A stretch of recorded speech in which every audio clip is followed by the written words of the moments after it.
2025 is here. A whole brand new year full of opportunities awaits us on this channel, mainly to make more outlandish theories about this series that will most likely never be true, but hey, one can dream, right? And also we're coming up on the 1-year anniversary of me deciding to cover this series, so thank you all who have stuck with me all this time, or if you're new here, welcome aboard. This is a great time to be following my channel as everything 100 Girlfriends is in full swing.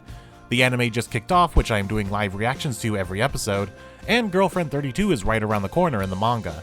There's a lot to cover. Not only that, but with the help of Earl the editor, hello, we finally got caught up on the coverage of I Can't Choose a Childhood Friend. For those who don't know, that's a new manga series that has a very similar comedic tone to 100 Girlfriends that is also being scanlated by some of the same team members who do the scanlations for 100 Girlfriends. So I picked it up as well and decided to cover that too. So go check out that video if you haven't yet.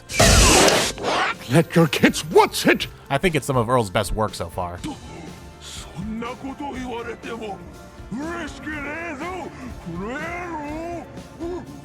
And another content quick update. If you're one of the people who also watches the gaming news podcast that I edit and produce that gets posted on this channel, I can thankfully say starting with this year, my schedule at my day job has finally allowed me to be able to show up on that show more often. Not all the time, mind you, but at least more often than I did last year, which was almost none. And lastly, another update before we get to the chapter. As I said, next month is my 1-year anniversary for covering the series, and when this channel really took off. So I have some fun ideas in mind that I plan to do to experiment with some other content on this channel. Some 100 Girlfriends related, and some that aren't. I'll go over those in more detail in the next 100 Girlfriends video before Girlfriend 32 shows up, as I'm sure both you and I will only want to talk about Girlfriend 32 once our introduction chapter happens. Whew, that's a lot of info there. But now it's all out of the way. Now let's wrap up this celebration of a festival.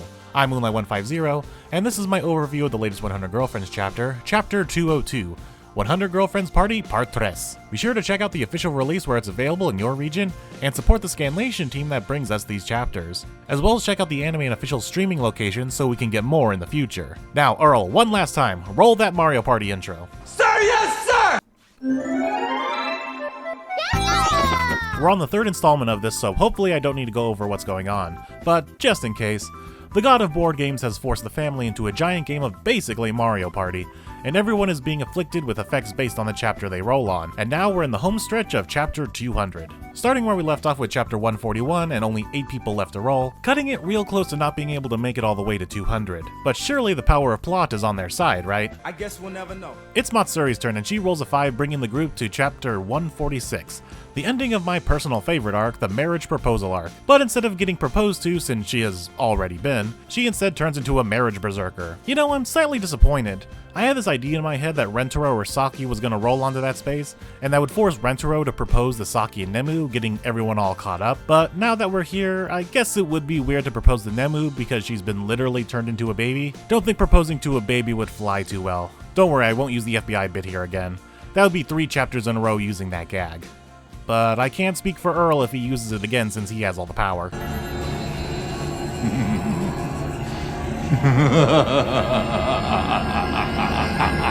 The Matrix has attacked me. Uto is up next, and with a big roll of 10, they move right along to Chapter 156, which was the solo date with Ms. Natty.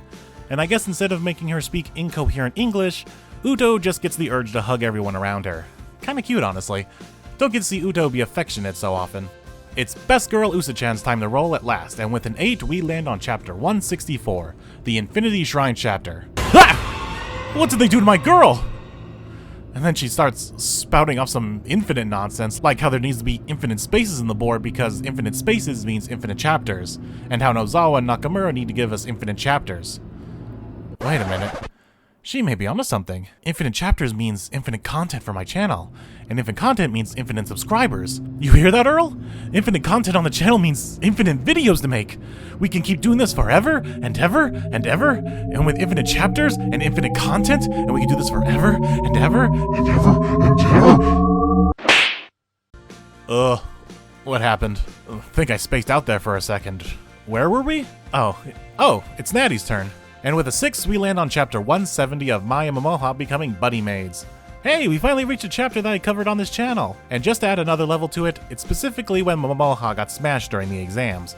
So Natty is a drunk bunny girl maid. And as we have seen from Natty a couple times in this series, she's a depressed drunk constantly apologizing for existing, and speaking in proper Japanese instead of her butchering of the English language. Shizuka is finally up to roll and we hit chapter 177, the introduction of Meru, which has Shizuka fall into despair and lose all the light in her eyes. Like big sister, like little sister, I guess. And like with most despair-filled people, they need their stimulants, which Meru was already packing, and offers Shizuka a monstrous energy to keep her going. Saki is up and lands a 6 to hit chapter 183, the first half of everyone being trapped on a floating island, and Saki gains the power of the Gum Gum fruit. But as Kishka tries to warn her not to stretch because you can't go back, she immediately stretches herself out to be the tallest girlfriend around. Wait, what am I saying? She's always been that tall. That's our resident senpai for you. The tallest around, so you're always looking up to her. Getting near the end here with Meimei as she rolls a 7 to land on chapter 190, the Momiji focus chapter. And even though they claim the event space is run out of gropergy, Meimei is filled with the need to grope and goes straight for the cat in heat. And after a quick trip to Brazil with Ira, it's finally Rentero's turn to roll. And as they are on chapter 190, he needs to roll a perfect 10 to hit the destination of 200. And before we move on, I love the unmentioned detail that when no one was looking, Saki gave herself a giant rack, but Kishka noticed. And with the power of his love for his girlfriends at his side, Rentero does roll that needed 10 to get everyone to chapter 200, and we get this giant spread of a celebration to mark the end of the journey. But not all things are cheerful as everyone notices that nothing is happening, and the god of board games informs them that because it took them 3 chapters to actually finish the game, they are technically on chapter 202, and thus did not finish the board game. And much like it was forewarned 2 chapters ago, this celebration arc is now ending on a disappointing whimper, as everyone succumbs to the despair of failure. But Rentero refuses to accept that fate. It doesn't matter what the board game gods are telling them. This is a time for celebration. All that matters is that they've had a great What was that? All that matters is that they have had a great time in every single one of these past 202 chapters. That's what's important.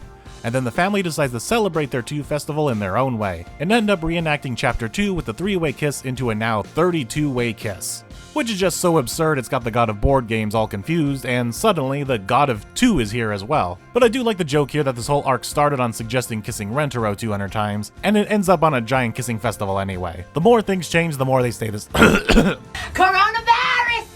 Coronavirus! The more things change, the more they stay the same, I guess. Oh, and the love god is here in the corner. Apparently. And there we have it. After 3 long chapters, we have finished this 100 girlfriends party.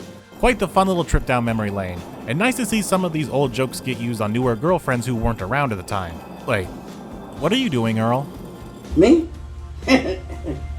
Just hanging around. No, go put that tier list away. I'm not making a tier list of the jokes of these 3 chapters. Tier lists are so 2024. We are in 2025 now. We need something new, like, I don't know, pie charts. We'll workshop it. And next week we're finishing off this volume with another daily life installment. Woohoo! And the week after that it's time for Girlfriend 32. And I didn't point this out, but I guess I should. In the celebration panel, you can see Mimimi and Sue make a 32. That ain't a coincidence. Gotta love Nakamura thinking he's slick. And like I said, after the daily life chapter, I'll talk a bit more about some of my ideas for new content on the channel. But until then, thank you all for watching. I've been Moonlight150, and don't forget to like, comment, and subscribe, and check out the other content on this channel like our weekly video game news podcast, or the other manga series I cover on this channel, I Can't Choose a Childhood Friend. And I will see you all on the next video.